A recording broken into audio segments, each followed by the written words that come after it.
Hello students, welcome back to chemistry with DB sir.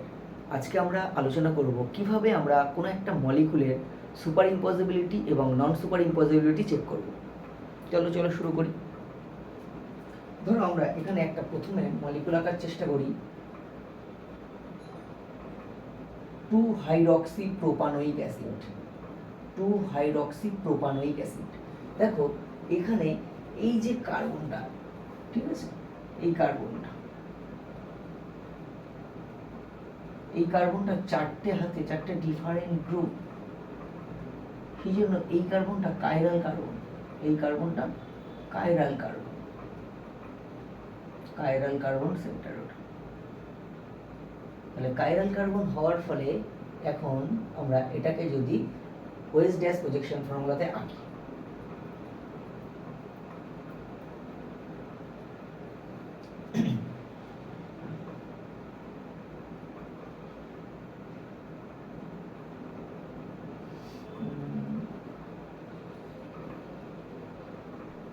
OH করে দিলাম,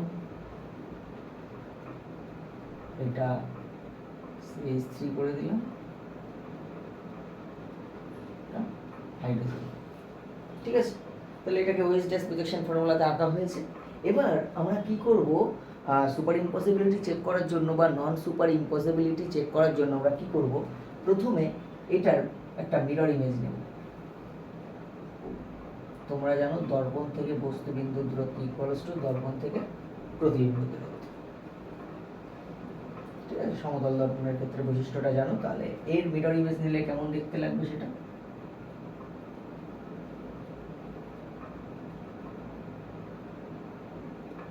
এই যে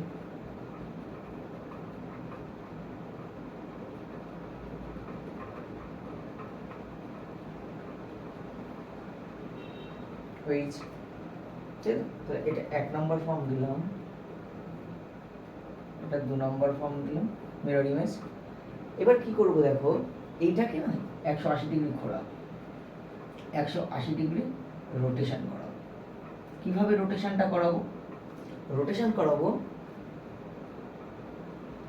এই যে অ্যাক্সিস বরাবর, এই অ্যাক্সিস বরাবর এটাকে 180 ডিগ্রি রোটেশন করাবো। তাহলে 180 ডিগ্রি রোটেশন করালে কি হবে দেখো, ঠিক আছে, 180 ডিগ্রি রোটেশন করালে মেনলি এই জিনিসটা 180 ডিগ্রি রোটেশন করালে এইরকম ভাবে ঘুরে আসবে।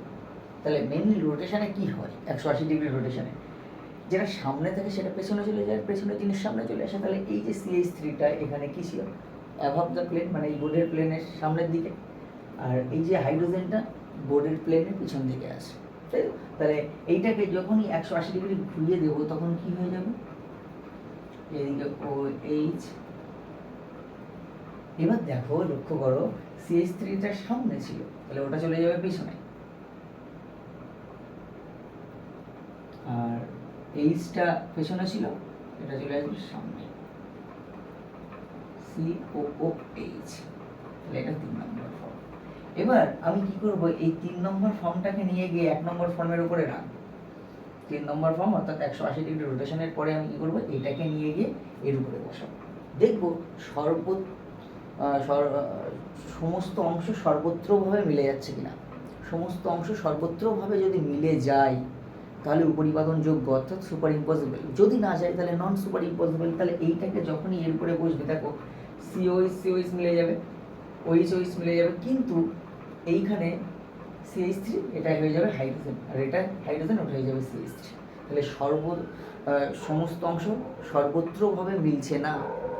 ঠিক আছে, সেই জন্য এটা নন সুপার ইম্পসিবল।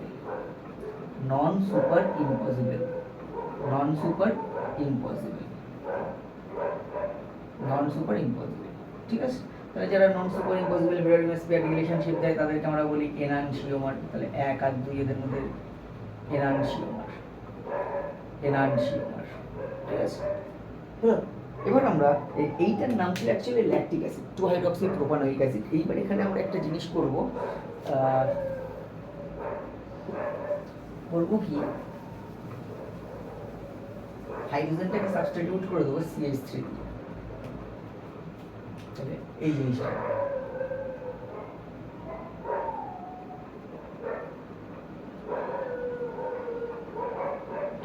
তাহলে এইবার দেখো এইটার যদি আমরা প্রথমে ওয়েজ ড্যাশ ফর্মুলাতে আঁকার চেষ্টা করি তাহলে কি হবে,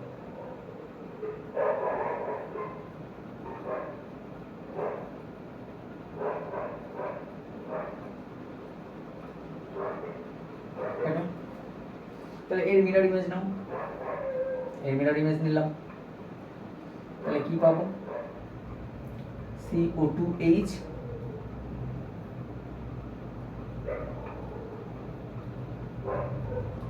CH3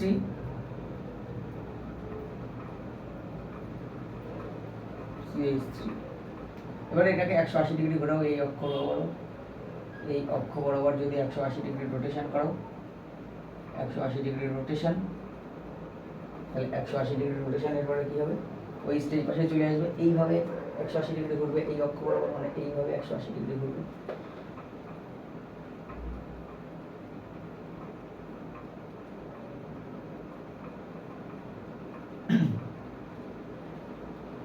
OH এই CH3টা সামনে ছিল, ওটা পিছনে চলে যাবে,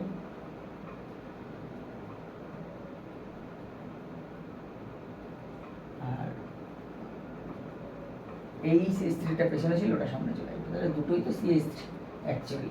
তাহলে আলটিমেটলি লক্ষ্য করো এই যে 1 নম্বর ফর্ম, এটা 2 নম্বর ফর্ম, এটা 3 নম্বর ফর্ম, তাহলে 1 নম্বর ফর্মের উপর যদি 3 নম্বর ফর্মটাকে বসাও, এইটার উপর যদি এটাকে বসাও, তুলে নিয়ে দেখো CO2 জায়গায় আছে, CO2H এর জায়গায় আছে, সরি আচ্ছা OH এর জায়গায় আছে, CH3 এর জায়গায়, CH3 এর জায়গায়, তার মানে এইটা কিন্তু সুপার ইম্পোজ করে যাবে, উপরিপাত হয়ে যাবে, সুপার ইম্পসিবল হয়ে গেলে কি হয়, উপরিপাত যোগ্য হয়ে গেল। অর্থাৎ এটা কেন উপরিপাত যোগ্য হলো সেটার কারণ কিন্তু যদি আগেরটার সাথে ডিফারেন্স দেখো তাহলে আমরা বুঝে যাব। দেখো আগেরটাই কিন্তু এই যে কার্বনটা, এটা কিন্তু কাইরাল কার্বন ছিল, 4টে হাতে 4টে ডিফারেন্ট গ্রুপ ছিল কাইরাল কার্বন, কিন্তু এর ক্ষেত্রে দেখো এটা কিন্তু একাইরাল কার্বন, 4টে হাতে 4টে ডিফারেন্ট গ্রুপ নেই। তাহলে এর ক্ষেত্রে যেহেতু অ্যাসিমেট্রিক কার্বন নেই, তাহলে এই মলিকুলটার মধ্যে একটা সিমেট্রি আছে, কিন্তু আগের মলিকুলটার মধ্যে কোনো সিমেট্রি ছিল না, ঠিক আছে, কোনো সিমেট্রি এলিমেন্ট ছিল না, সেই জন্য সেটা কিন্তু যে মিরর ইমেজটা দিয়েছিল সেটা কিন্তু নন সুপার ইম্পসিবল আগেরটা, আর এটা সুপার ইম্পসিবল দিল কারণ এটা সিমেট্রিক মলিকুল। ঠিক আছে, ক্লিয়ার?